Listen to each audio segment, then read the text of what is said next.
Hello everyone, this is question number 3 of exercise 3.4. Question is explain how a square is.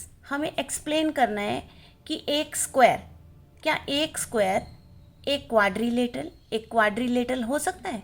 अब quadrilateral क्या होते हैं? Quadrilateral होते हैं जो 4 साइडेड फिगर होती है उसे हम क्वाड्रिलेटरल कहते हैं। करेक्ट। तो अ स्क्वायर इज 4 साइडेड, और स्क्वायर जो है स्क्वायर की ये देखें तो स्क्वायर की कितनी साइड्स होती हैं? 4 साइड्स होती हैं। अब अगर इसकी 4 साइड्स हैं तो ये क्वाड्रिलेटरल है ना। तो स्क्वायर एक क्वाड्रिलेटरल हो सकता है। तो a square is 4 sided figure, so it is a quadrilateral. Correct. Second B part है, क्या स्क्वायर, ये जो स्क्वायर है क्या ये पैरेललोग्राम हो सकता है? अब इसमें देखते हैं कि क्या ये हो सकता है या नहीं हो सकता। तो स्क्वायर एक पैरेललोग्राम हो सकता है। अब एक स्क्वायर की पैरेललोग्राम की प्रॉपर्टीज हमें पता है, अपोजिट साइड्स जो हैं वो पैरेलल होती हैं और इक्वल होती हैं। ठीक है। तो इस स्क्वायर अगर है, ये स्क्वायर अगर है हमारे पास, तो देखें इसकी अपोजिट साइड्स जो हैं वो पैरेलल है।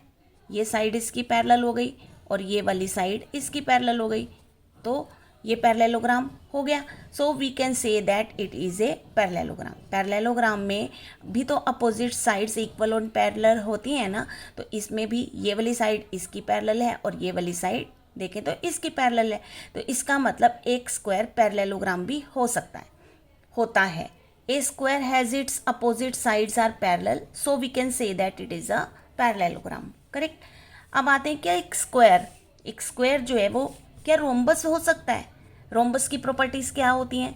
रोम्बस ऑल साइड्स इक्वल होती हैं, और स्क्वायर में भी क्या होता है? स्क्वायर की भी ऑल साइड्स जो हैं वो इक्वल होती हैं, इसलिए स्क्वायर को हम रोम्बस भी कह सकते हैं। तो a square is a parallelogram with all 4 sides equal, so it is a rhombus. अब आते हैं कि डी पार्ट पे, क्या एक स्क्वायर रेक्टेंगल हो सकता है? रेक्टेंगल की प्रॉपर्टी देखते हैं क्या है। रेक्टेंगल क्या होता है? और square, a square is a parallelogram. Square जो है एक पैरेललोग्राम होता है। पैरेललोग्राम तो है ना स्क्वायर, तो स्क्वायर एक पैरेललोग्राम होता है।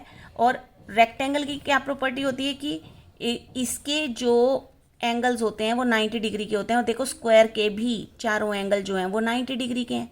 तो we can say that it is a rectangle, square is a rectangle. तो a square is a parallelogram, क्योंकि स्क्वायर एक पैरेललोग्राम होता है।